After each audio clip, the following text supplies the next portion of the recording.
नमो नमः नमः संस्कृताय। आज हम पुनः वेणी संहारम ग्रंथ के अध्ययन के क्रम में उपस्थित हुए हैं। अभी तक हमने वेणी संहारम ग्रंथ के प्रथम अंक के कुल 13 श्लोकों तक अध्ययन कर लिया है। आज की इस कक्षा में हम 14वें श्लोक से प्रारंभ करेंगे। पिछली कक्षा में हमने यह अध्ययन किया था कि जब भीम सहदेव से पूछते हैं कि जो संधि का प्रस्ताव रखा गया है वह किस वस्तु को लेकर के रखा गया है, क्या मांग की गई है हमारे तरफ से, तो सहदेव कहते हैं कि ज़्यादा नहीं, बस 5 गांव के लिए महाराज युधिष्ठिर संधि के प्रस्ताव को रखने के लिए तैयार हो गए हैं। तो इसी बात पर भीम बहुत क्रोधित हो जाते हैं। पहले तो अपने दोनों कानों को बंद करते हैं, कर्णौ पिधा यानी दोनों कानों को बंद कर लेते हैं, और इसके बाद में कहते हैं कि जो अजात शत्रु कहे जाने वाले महाराज युधिष्ठिर थे, आज उनकी ये दशा हो गई है कि वह 5 गांव की भूमि के लिए भी संधि करने के लिए तैयार हो गए हैं। और फिर इस 13वें श्लोक में कहते हैं कि महाराज युधिष्ठिर का जो अति प्रचंड बल युक्त क्षत्रियोचित प्रताप था, वह भी पासों के द्वारा जुआ खेलते हुए इन्होंने उस समय, यानी किस समय, जिस समय द्यूत क्रीड़ा हुई थी, उस द्यूत क्रीड़ा के समय ही निश्चित रूप से हरा दिया था। यानी जो उनके भीतर का सारा प्रचंड था, सारा जो प्रताप था, वह सब कुछ उन्होंने उसी द्यूत क्रीड़ा में हरा दिया था। अब इसके बाद यहीं से आज हमें ग्रंथ का प्रारंभ करना है। तो अब नेपथ्य से यह आवाज आती है, समर सदु समसदो भट्टिड़ी। यह प्राकृत भाषा में लिखा गया शब्द है। इसका अब हम संस्कृत में देखते हैं। समाश्वसितु भट्टिनी। अब यह बात नेपथ्य से आ रही है कि स्वामिनी धैर्य धारण कीजिए, धैर्य धारण कीजिए।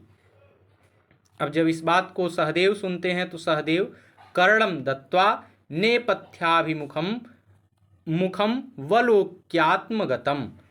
अब सहदेव जब इस बात को सुनते हैं कि कोई स्त्री कह रही है कि हे स्वामिनी धैर्य धारण कीजिए, धैर्य धारण कीजिए, तो कान लगा करके और नेपथ्य की ओर देख करके मन ही मन कह रहे हैं, अये अर्थात अये कथम याज्ञसेनी मुहुर्पचीयमान वाष्प पटल अस्थगित नयना आर्य समीपमुप सरपति।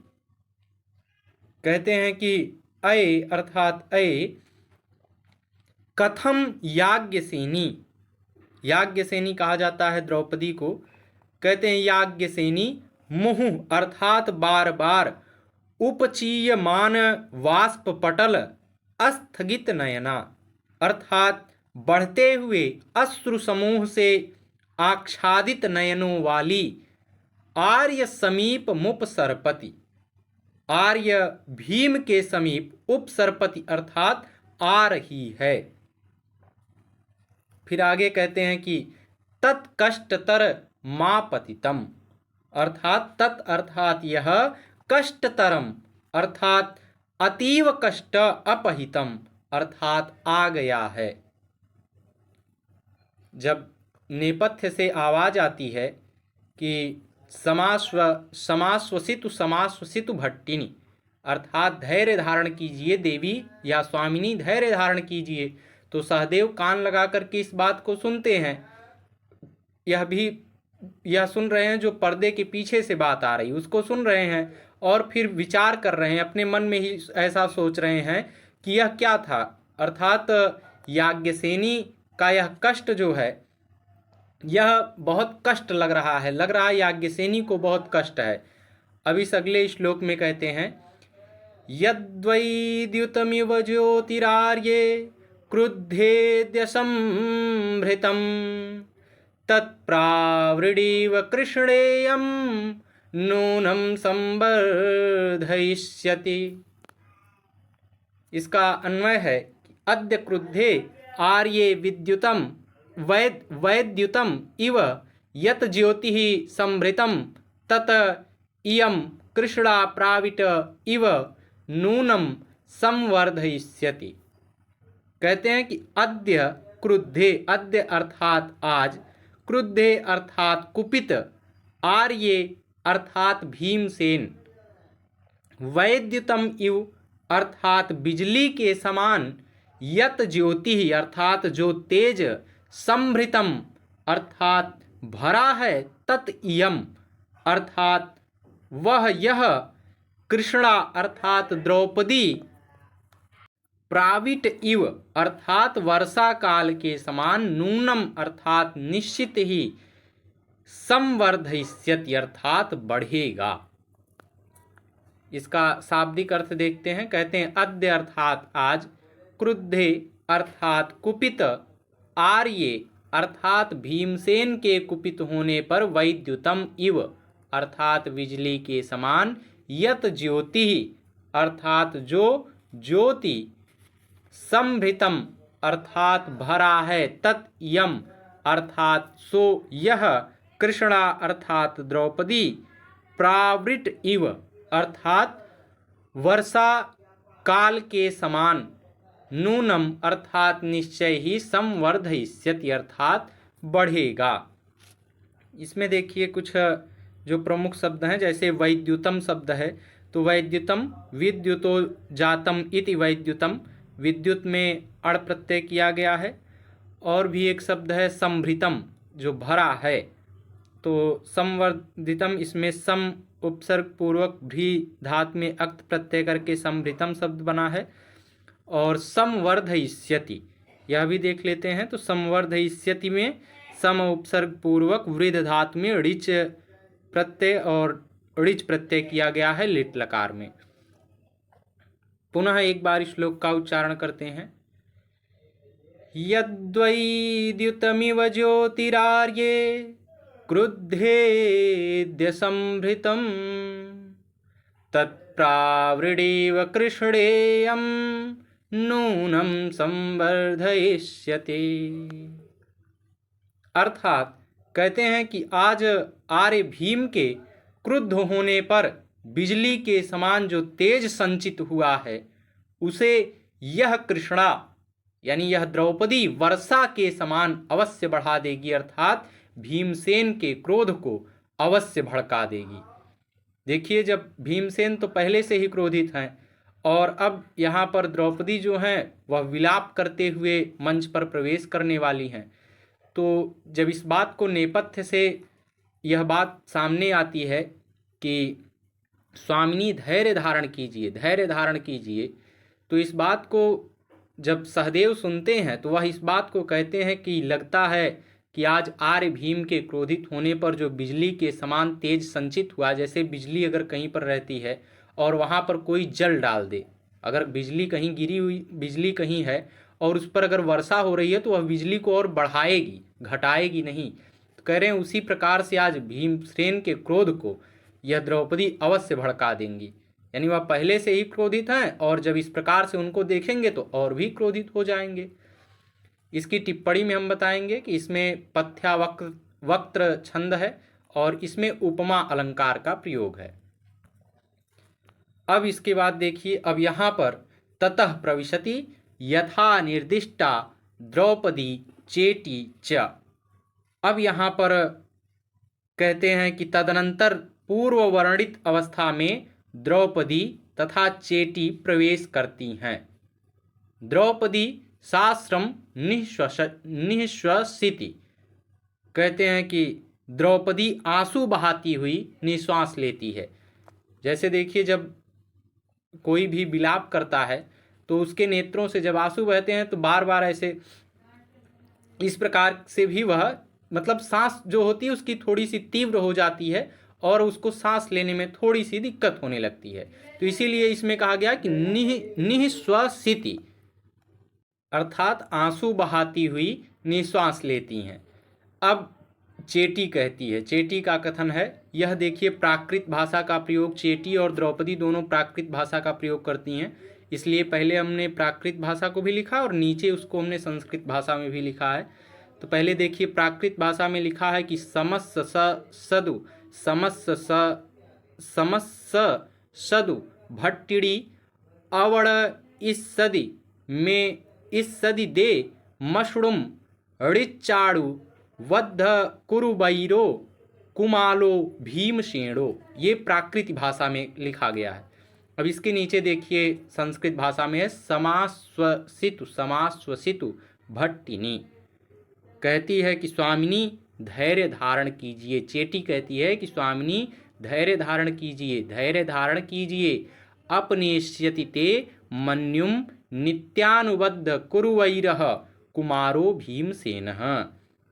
कहती है कि तुम्हारा क्रोध नित्य कौरवों से बैर बनाए रखने वाले कुमार भीमसेन अवश्य दूर कर देंगे।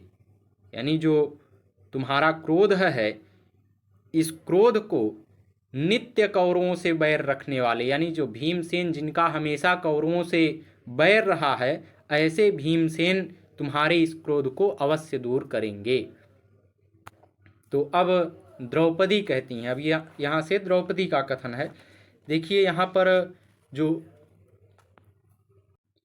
पर जो हंजे शब्द का प्रयोग हुआ है, यह नीच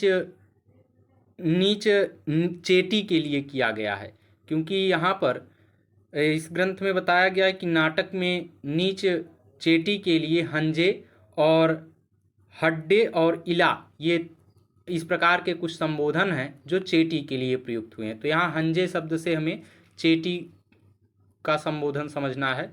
तो द्रौपदी कहती हैं, ये पहले प्राकृत भाषा में है कि हंजे बुद्धि मदीये होदि एदम जय महाराव पड़ि ऊलो ड़ भवे ता ड़ाहम पेखिदुम तुवरदि में ही अम आदे से ही में ड़ाहस्य वास भवड़म। देखिए हमें भी प्राकृत भाषा का इतना अच्छा बोध नहीं है, लेकिन फिर भी हम प्रयास करते हैं कि शुद्ध शुद्ध उसका भी उच्चारण कर लिया जाए, क्योंकि यदि कभी ऐसा हो गया कि केवल प्राकृत भाषा वाला ही कहीं पर हमें लिखा मिल गया तो हम परेशान हो जाएंगे कि यह कहाँ का है। लेकिन अगर एक दो बार उसकी आवृत्ति हुई रहेगी, एक दो बार उसको हम अध्ययन किए रहेंगे, तो हमें कोई विशेष दिक्कत नहीं होगी, क्योंकि यह बहुत लगभग संस्कृत से मिलता जुलता ही शब्द रहता है, बस थोड़ा सा परिवर्तित रहता है। तो अब देखिए संस्कृत भाषा में अब क्या कहती है हंजे अर्थात सखी बुद्धिमदीये, अर्थात बुद्धिमत के भवत्ये तद्यदि महाराजः प्रतिकूलो न भवेत्। कहती हैं द्रौपदी की महाराजः अर्थात महाराज युधिष्ठिर प्रतिकूलः अर्थात विपरीत न भवेत् अर्थात नहीं होते।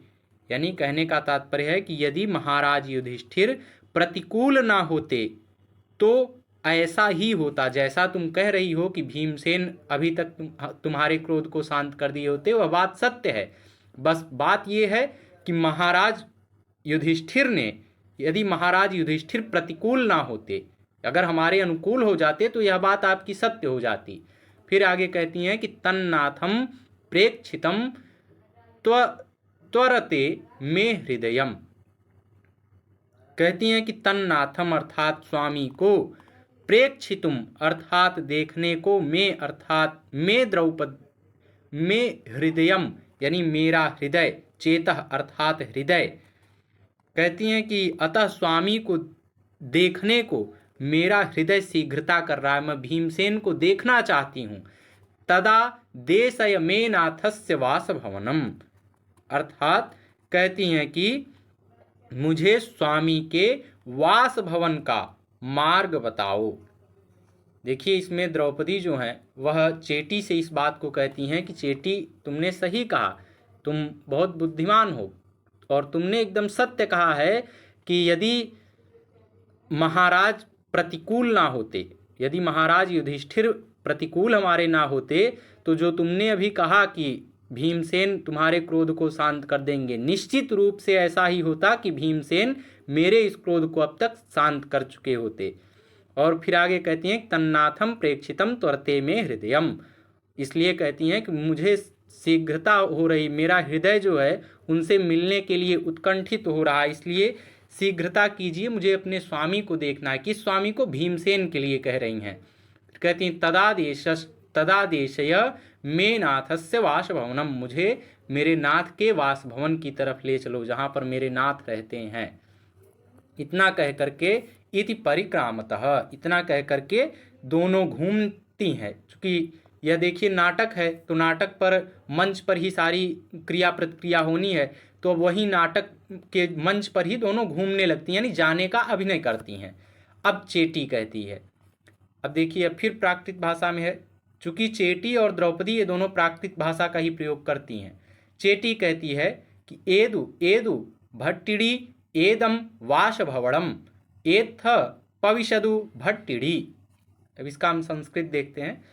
कहती है कि एत वेतु भट्टिनी, कहती है स्वामिनी इधर आइए, इधर आइए, एतद्वास भवनम, यह वास भवन है, अत्र प्रविशतु भट्टिनी, इसमें प्रवेश करें स्वामिनी। तो द्रौपदी कहती है कि हंजे कहे ही राहस्य मह आगमणम। अब संस्कृत में देखिए कहते हैं कि कहती हैं द्रौपदी हंजे कथयनाथस्य ममागमनम, कहती हैं कि सखी स्वामी को मेरे आने की बात बतलाओ, यानी मेरे स्वामी को इस बात की सूचना दे दो कि मैं यहाँ प्रवेश कर चुकी हूँ, मैं आ चुकी हूँ यहाँ पर। तो अब चेटी कहती है जम देवी आड़वेदी, यानी इतना कह करके जमवेदी आड़वेदी यज्ञ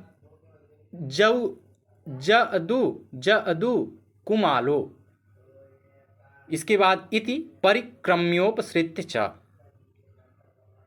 इतना कह करके वह क्या करती हैं, घूम करके और पास में जा करके जम देवी आड़वेदी, अर्थात जैसी देवी की आज्ञा, यानी यद्ये व्याज्ञापयति, अर्थात जैसी देवी की आज्ञा हो, कहती हैं जयतु जयतु कुमारः, अर्थात जय हो कुमार की जय हो, ऐसा चेटी कहती है। लेकिन भीमसेन देखिए क्या करते हैं, भीमसेनो अशृण्वन् यत्तदूर्जितम् इति पुनः पठति।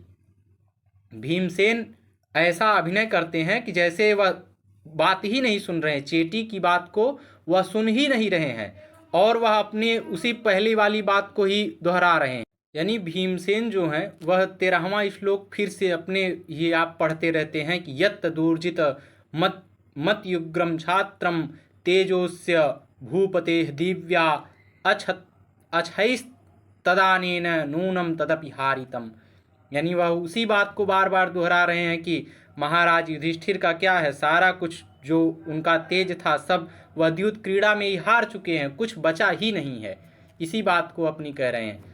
अब इस बात को जब चेटी सुनती है तो चेटी देखिए क्या कहती है। तो अब चेटी पहले घूमने का अभिनय करती है परिवृत्य, यानी घूम करके कहती है भट्टिड़ी पियम दे ड़ी वे देमी परिकुविदो विय कुमालो लक्ष्यदि, कहती हैं कि भट्टिनी प्रियमते निवेदयामी। चेटी घूम करके कहती है कि स्वामिनी मैं आपको खुशखबरी सुनाती हूँ, परिकुपित इव कुमारा लक्ष्यते, अर्थात इस समय कुमार भीमसेन कुछ क्रुद्ध जैसे दिखलाई पड़ रहे हैं। ऐसा लग रहा है कि जैसे कुमार भीमसेन बहुत क्रोधित हैं, क्योंकि मैं अभी सुन करके आई हूँ कि वह कुछ यद्दूर्जितम इस प्रकार से कुछ कह रहे थे और बहुत क्रोधित दिख रहे थे।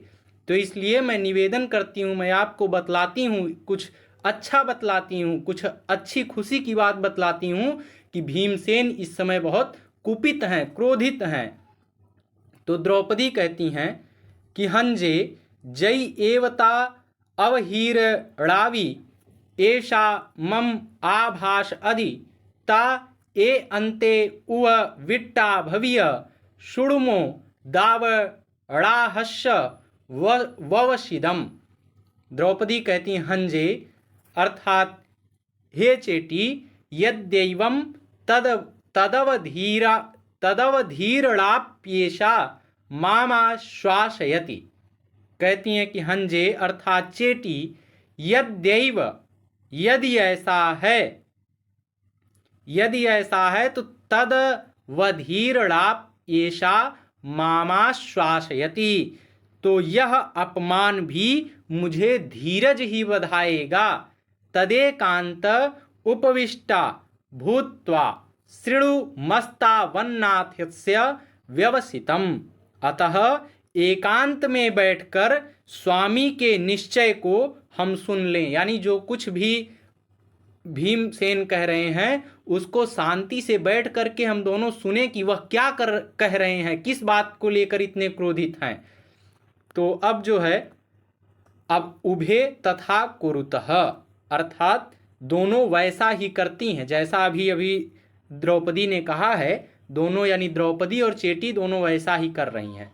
अब भीमसेन को फिर याद आता है, क्या याद आता है?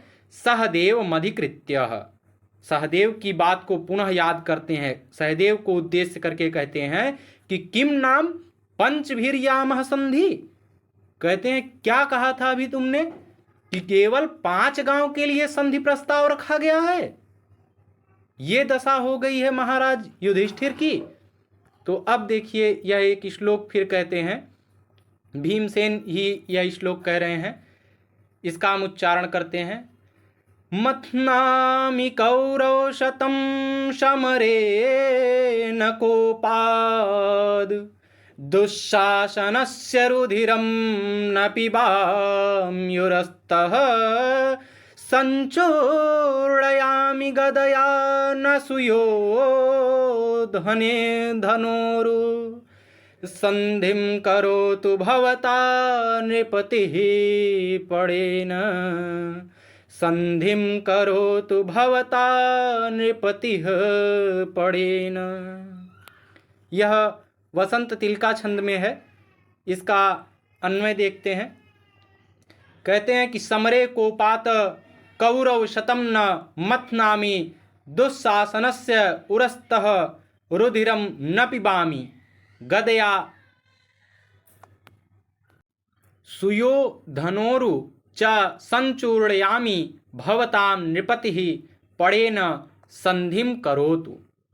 कहते हैं समरे कोपात अर्थात युद्ध में क्रोध से, कौरव शतम अर्थात 100 कौरवों को, न मथ्नामि अर्थात नहीं मार डालूंगा क्या, दुःशासनस्य अर्थात दुर्योधन के, उरस्तः अर्थात वक्ष स्थल से, रुधिरम अर्थात रक्त, न पिबामी क्या नहीं पी पाऊंगा, गदया सुयोधनोरु गदया अर्थात गदा के प्रहार से, सुयोधनोरु अर्थात सुयोधन की दोनों जांघें, न संचूर्णयामि क्या मैं चूर चूर नहीं कर डालूंगा, भवताम नृपतिः आपके महाराज अर्थात युधिष्ठिर, पडेन संधिम करोतु अर्थात केवल 5 गांव लेकर के संधि कर लें, ऐसी स्थिति उनकी आ गई है। फिर इसका शाब्दिक अर्थ अब देखते हैं। कहते हैं समरे अर्थात युद्ध में, कोपात अर्थात क्रोध से, कौरव शतम अर्थात 100 कौरवों को, तो कौरवाणाम शतम। कहते हैं न मथ्नामि अर्थात नहीं मार डालूंगा क्या, दुःशासनस्य अर्थात दुर्योधन के, उरस्तः अर्थात वक्ष स्थल से, रुधिरम अर्थात रक्त न पिबामी क्या नहीं पी पाऊंगा, गदया अर्थात गदा के प्रहार से, सुयोधनोरु अर्थात सुयोधन की दोनों जांघों को, तो सुयोधनस्य सुष्ठु योधयति तितस्य उरुहु, तो सुयोधन की दोनों जांघें, न संचूर्णयामि क्या मैं चूर चूर नहीं कर दूंगा क्या, तो संचूर्णयामि इसमें सम उपसर्ग पूर्वक चूर्ण धात में ऋच में लट लकार में ऋच किया गया है। फिर कहते हैं कि भवताम अर्थात आपके, नृपतिः अर्थात महाराज युधिष्ठिर, पडेन अर्थात 5 गांव लेकर, संधिम अर्थात मैत्री को, संधि को, करोतु अर्थात कर लें। पुनः एक बार श्लोक का उच्चारण करते हैं। भीमसेन कहते हैं मथ्नामि कौरव शतं समरे न कोपाद, दुःशासनस्य रुधिरं न पिबाम्युरस्तः संचूर्णयामि गदया न सुयोधनोरु संधिं करोतु भवता नृपतिः पडेन संधिं करोतु भवता नृपतिः पडेन। अर्थात भीमसेन कहते हैं कि क्या मैं संग्राम में क्रोध में आकर दुर्योधन आदि 100 कौरवों का विनाश नहीं कर डालूंगा? क्या दुशासन के वक्षस्थल से मैं रक्तपान नहीं कर सकूंगा? फिर कहते हैं क्या अपनी गदा के प्रहार से सुयोधन की दोनों जांघें चकनाचूर नहीं कर डालूंगा? जो आपके नृपत यानी महाराज युधिष्ठिर 5 गांव के मूल्य से कौरवों के साथ संधि करेंगे। कहते हैं क्या उन्हें मुझ पर इतना विश्वास नहीं है कि मैं इतना भी उनका कार्य नहीं कर सकता? और आज वो केवल 5 गांव लेकर के संधि का प्रस्ताव करने के लिए तैयार हो गए हैं। इसमें देखिए वसंत तिल का छंद है और इसमें कुछ विशेष रूप से तो नहीं है। अब फिर आगे द्रौपदी कहती हैं सहर्षम, जब इतना सुनती हैं तो उन्हें बहुत हर्ष उत्पन्न होता है, बहुत प्रसन्न होती हैं। अब यह बात जनांतिकम, देखिए जनांतिक वह कहा जाता है। जनांतिक की जब बात आती है तो जो बात 2 पात्रों के बीच में इस प्रकार से अभिनय में कही जाए कि और लोग ना सुन सकें, बाकी यह दोनों पात्र सुन लें।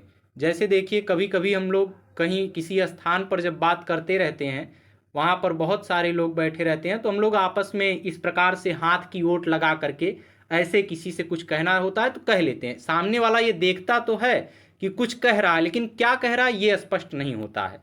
तो इसी प्रकार से जनांतिकम यानी हाथ की ओट लगा करके द्रौपदी भीमसेन से कहती हैं। तो देखिए पहले ये तो प्राकृत भाषा का ही प्रयोग करती हैं। कहती हैं राह अशुद पूर्वम खु दे एदिशम व अड़म ता पुड़ो पुड़ो दाव भड़ाही। अब इसका संस्कृत में देखिए तब स्पष्ट होगा। कहती हैं कि नाथ अभूतपूर्वम खलु त ईदृशम वचनम तत्पुनः पुनस्ता वद भड़। कहती हैं नाथ अर्थात स्वामी, यहाँ पर भीमसेन से कह रही हैं स्वामी, आपके मुख से ऐसे वचन इससे पूर्व हमने कभी पहले सुना ही नहीं था। यानी यह जो बात है, जो बात आपने अभी कहा है कि अश्रुत पूर्वम अर्थात जो इससे पहले कभी ना सुना गया हो, भड़ अर्थात ऐसे कथन को पुनः से कहो।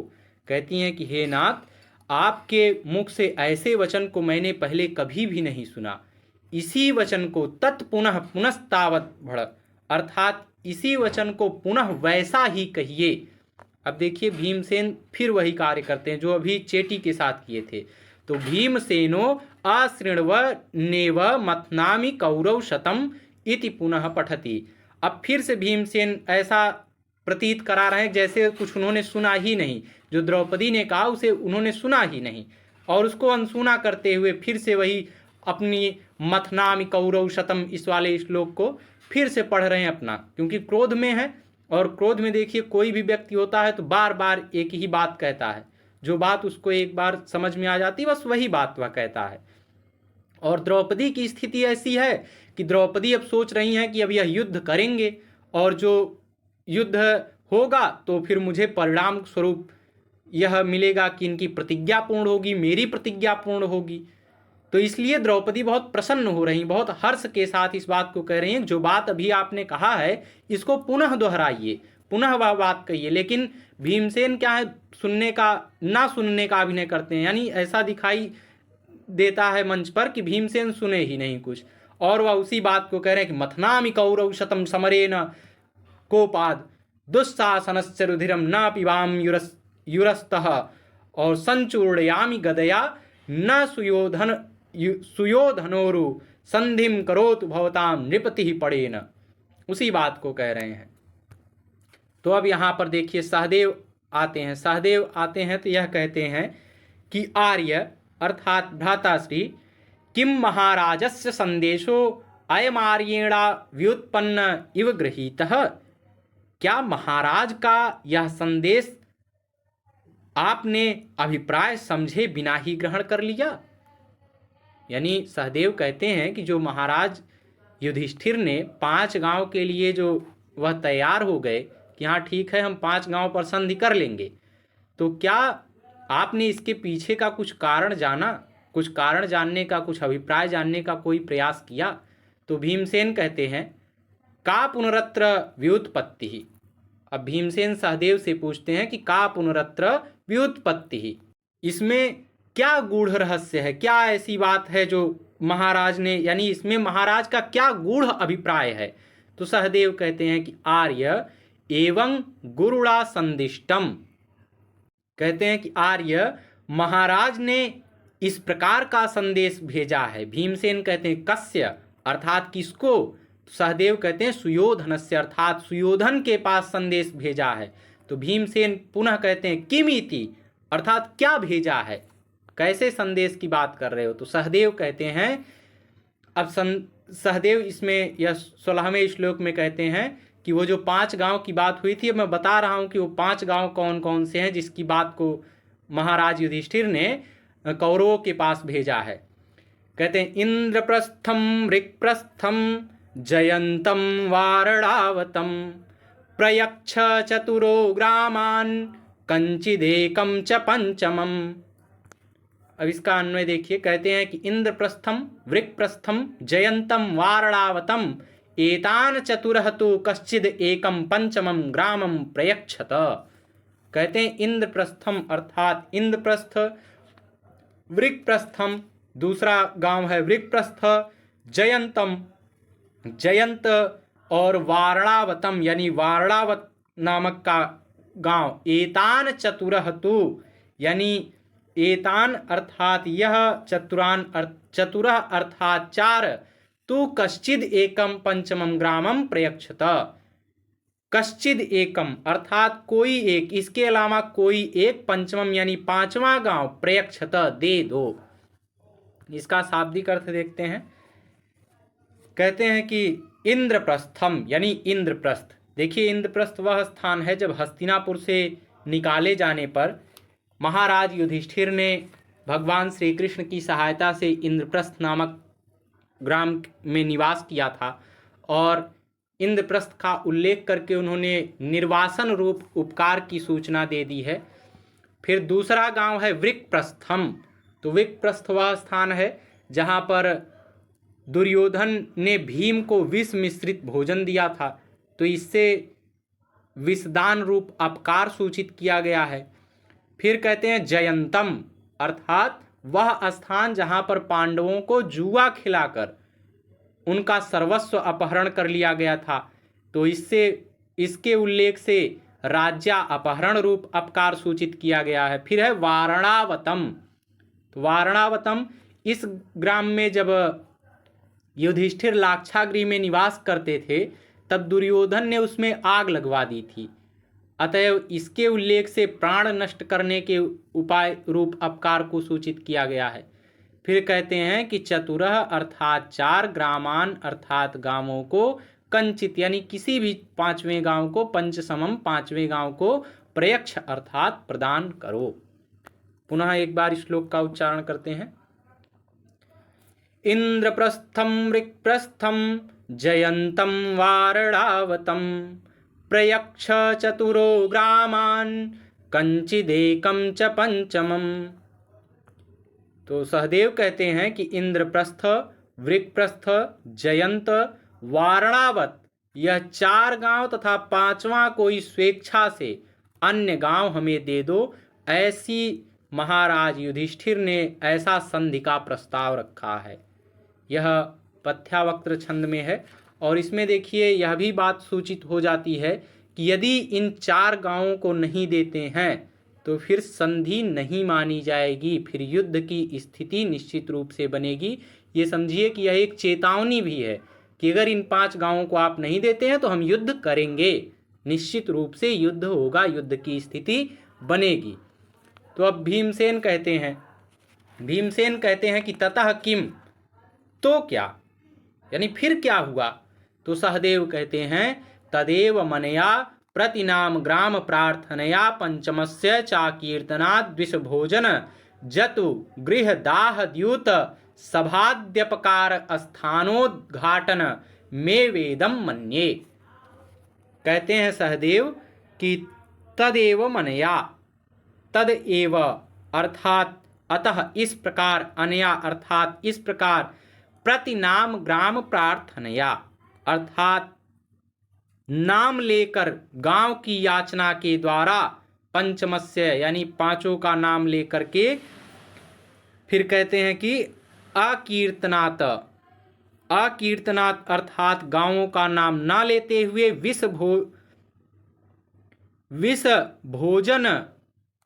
भोजन जतु गृहदाद द्यूत सभाद्यपकारक स्थानोद्घाटनम। फिर कहते हैं कि मेरे विचार से विष देने, लाक्षागृहदाह, द्यूत सभा आदि अपकार वाले कौरवों को उनके स्थान से में वेदम मन्ने अपकार को याद दिलाना ही है, ऐसा मैं मानता हूँ, ऐसा मेरा विचार है, ऐसा मैं समझता हूँ कि वह वो सारी बातें याद दिलाना चाहते हैं जो लाक्षागृह में हुआ, जो विष वाली घटना है, जो द्यूत सभा में हुआ, ये सारी बातें वह याद दिलाना चाहते हैं कि ये सब अपकार है आपका, और इसलिए यदि आप इसको नहीं देते हैं तो इसके लिए निश्चित रूप से युद्ध होगा। फिर भीमसेन कहते हैं साकोपम, क्रोध के साथ कहते हैं वत्स एवं कृते किम भवति, कहते हैं वत्स ऐसा करने से क्या होगा? फिर सहदेव कहते हैं आर्य अर्थात आर्य यानी ज्येष्ठ भ्राता, एवं कृते लोके तावत् स्व गोत्र छयासंकी हृदय माविष्कृतं भवति कुरुराजस्य तावत् संधेयता तदेव प्रतिपादिता भवति। सहदेव कहते हैं आर्य एवं कृते लोके, ऐसा करने पर, लोके अर्थात संसार में, तावत् स्वगोत्र छयासंकी अर्थात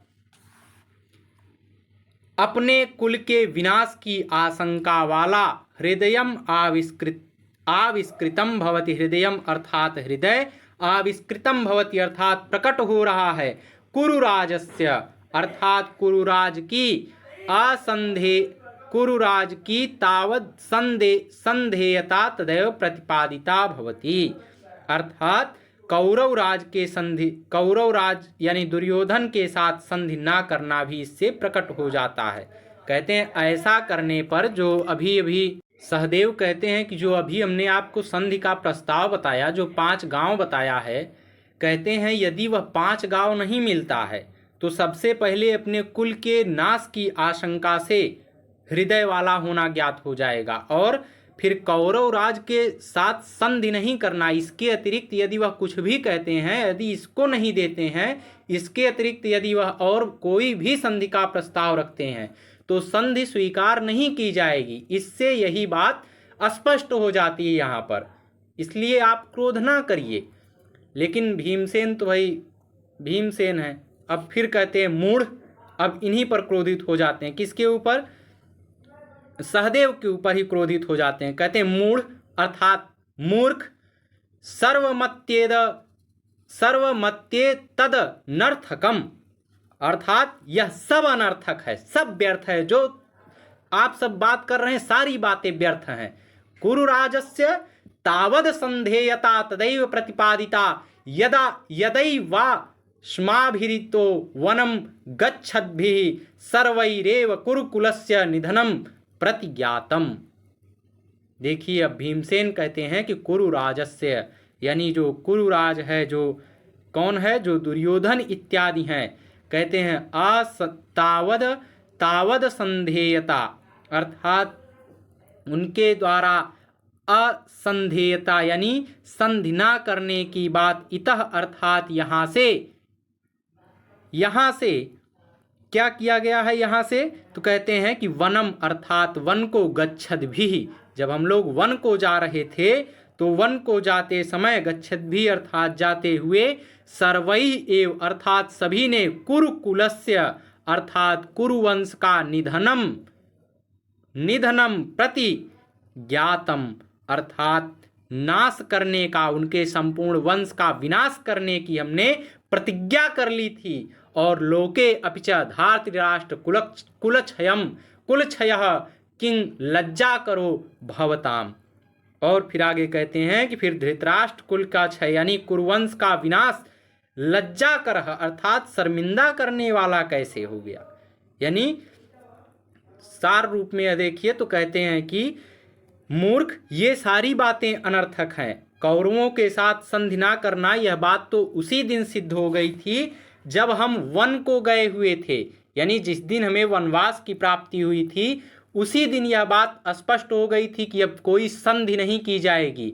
और उसी समय हम सब लोगों ने कौरव वंश के विनाश के लिए प्रतिज्ञा किया था तथा संसार में भी धृतराष्ट्र पुत्रों के वंश का विनाश क्या आप लोगों को लज्जित कर रहा है? यानी आज यदि उनके विनाश की मैं बात कर रहा हूं तो आप लोगों को लज्जा आ रही है। फिर कहते हैं अपिच, कहते हैं और भी कहते हैं रे मूर्ख। फिर कहते हैं हे मूर्ख। अब आगे क्या कहते हैं? आगे कहते हैं कि युष्मान्येह पयति क्रोधो क्रोधाल लोके शत्रुकुल क्षयः न लज्जेति दाराणाम सभायाम केशकर्षणम। अब बहुत क्रोधित हो गए, उनका क्रोध एकदम अपनी पराकाष्ठा पर पहुंच चुका है। कहते हैं कि इसका अन्वय देखिए, कहते हैं कि लोके क्रोधात शत्रु कुल क्षयः युष्मान नेपयति सभायाम दाराणाम केशकर्षणम न लज्जेति। कहते हैं क्रोधे अर्थात क्रोध से, लोके अर्थात संसार में, क्रोधात अर्थात क्रोध से, शत्रु अर्थात शत्रु कुल क्षयः अर्थात कुल का विनाश, युष्मान अर्थात हम लोगों ने यानी हम सब ने मिल करके यानी आप लोगों को नेपयति यानी पूरी सभा को कह रहे हैं, जितनी सभा में जो भी लोग थे, युष्मान यानी आप सभी लोग, जितने सब लोग उस सभा में थे। कहते हैं ह्रेपयति अर्थात लज्जित करता है, सभायाम दाराणाम और जब सभा में दाराणाम यानी वधू का जो द्रौपदी थी, केश कर्षणम जब केश को खींचा गया तो ना लज्जेति तो फिर आप लोगों को लज्जा नहीं आई। इसका शाब्दिक अर्थ देखते हैं। देखिए हम प्रयास करते हैं कि जो नाटक है, नाटक को जिस प्रकार से लिखा गया है, जिस प्रकार से उसका मंचन होता है, उसी प्रकार से हम भी उसका उच्चारण करें, उसी प्रकार से हम भी आप सबको बताएं। यदि उसमें कोई त्रुटि रहा करे तो आप लोग भी अपने विचार व्यक्त कर सकते हैं और बता सकते हैं कि ताकि जो कुछ भी इसमें कमियां हों उसमें और संशोधन किया जाएगा। तो यदि कहीं कोई त्रुटि रहे तो आप लोग निश्चित रूप से बताया करिए। देखिए इसका शाब्दिक अर्थ, लोके अर्थात संसार में, क्रोधात अर्थात क्रोध से, शत्रुकुल क्षयः अर्थात शत्रुकुल का विनाश, युष्मान अर्थात आप लोगों को, ह्रेप्यत अर्थात लज्जित करता है, सभायाम अर्थात सभा में, दाराणाम यानी द्रौपदी आदि का केश कर्षणम यानी बाल पकड़कर खींचना, न लज्जेति लज्जित नहीं कर रहा। पुनः एक बार इस श्लोक का उच्चारण करते हैं। कहते हैं कि युष्मान न्येपयति क्रोधाल लोके शत्रु कुलक्षयः न लज्जयति दाराणाम सभायाम केशकर्षणम। कहते हैं कि संसार में क्रोध से शत्रु कुल का विनाश आप लोगों को लज्जित कर रहा है, आप लोगों को लज्जा आ रही है शत्रु कुल का विनाश करने में। लेकिन भरी सभा में जब द्रौपदी के केस को पकड़ करके खींचा गया था तब आप लोगों को लज्जा नहीं आई थी। तब आप में से कोई भी सभासद, कोई भी सभा में उपस्थित व्यक्ति, किसी को लज्जा नहीं आई थी। वहाँ पर पितामह भीष्म, द्रोणाचार्य, इतने बड़े बड़े आचार्य, इतने बड़े बड़े योद्धा महारथी थे, किसी को लज्जा नहीं आई थी। यहाँ तक कि महाराज युधिष्ठिर जो स्वयं आज संधि का प्रस्ताव रखने के लिए जा रहे हैं, उनको भी लज्जा नहीं आई थी जब द्रौपदी के केस को पकड़ करके खींचा गया था। और आज जब मैं पूरे इस शत्रु कुल का विनाश करने की बात कर रहा हूं तो आप सभी लोगों को लज्जा आ रही है। तो आज के लिए बस इतना ही। पुनः इसके आगे से हम ग्रंथ का अध्ययन प्रारंभ करेंगे। यदि आप सब पहली बार वीडियो को देख रहे हों तो चैनल को सब्सक्राइब अवश्य करें और अपने अन्य सहपाठियों के पास भी संप्रेषित करें। आज के लिए बस इतना ही। नमो नमः। नमः संस्कृताय। धन्यवाद।